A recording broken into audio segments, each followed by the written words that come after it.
Hello, I'm James Morrow, and welcome to the program. And I thought we'd start out this week by playing a little game.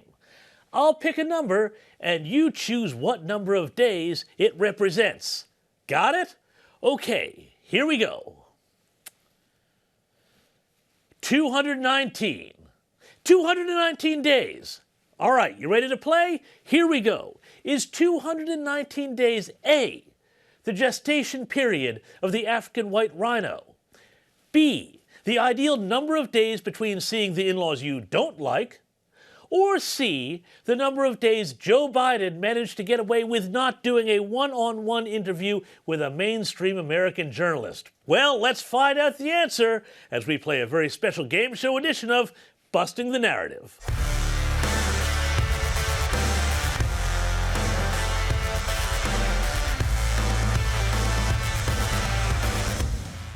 Okay, let's find out the answer, but you know what? You probably knew it already, so if you guessed rhino or in-laws, no steak knives or case of turtle wax for you. That's right, after avoiding the press for more than 7 months, and coincidentally, under the cover of a royal funeral, Joe Biden sat down with 60 Minutes to do an actual honest-to-God interview. But of course, because this was 60 Minutes, and specifically their journalist Scott Pelly we're talking about, the interview was about as credible as, well, some of those other famous journalistic softball sit-downs throughout history. Like, you know, the New York Times' Walter Duranty, the time he sat down with Stalin and won a Pulitzer Prize for covering up a self-inflicted Soviet famine.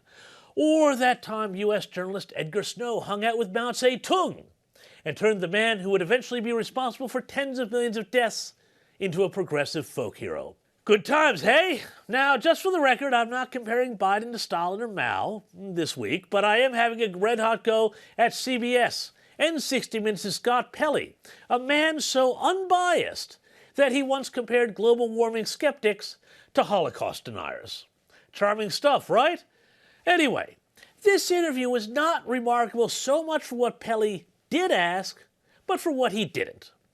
Scott Pelley managed to lob up a softball about the personal nature of politics, which Joe Biden lamented. What we do today, think about it. It's all personal attacks. It's about motive. It's not about I disagree with you on the subject matter. Tell that to everyone he demonized at that creepy speech in Pennsylvania a few weeks back, hey?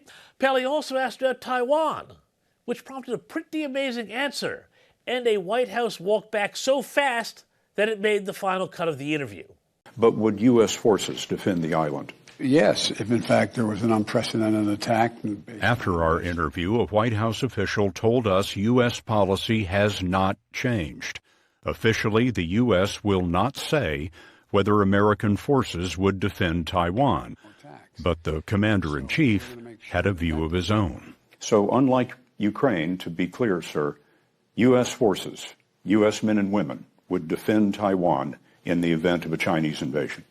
Now, to be fair, Pelly did try to challenge the president about inflation. A little. Mr. President, as you know, last Tuesday, the annual inflation rate came in at 8.3%.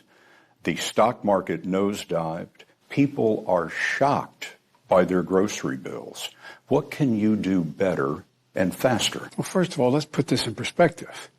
Inflation rate month to month was just an inch, hardly at all. You're not arguing that 8.3 is good news. No, I'm not saying it is good news, but it was 8.2 or 8.2 before. I mean, it's not. Maybe I can make it sound like all of a sudden, my God, it went to 8.2%. It's the highest inflation rate, Mr. President, in 40 years. I got that, but guess what we are? We're in a position where, for the last several months, it hasn't spiked. It has just barely. It's been basically even. Got that, Jack? But hey, when it came to the big stuff, especially Hunter Biden and corruption, well, just have a look at this question. Mr. President, if you run again, Republicans are most likely to go after your son, Hunter, once again. And I wonder what you would like to say about your son and whether any of his troubles have caused conflicts for you or for the United States. Seriously? That's not a softball. That's a wiffle ball. Here's the president. I love my son, number one. He fought an addiction problem. He overcame it. He wrote about it. And no, there's not a single thing that I've observed at all that would affect me or the United States relative to my son Hunter.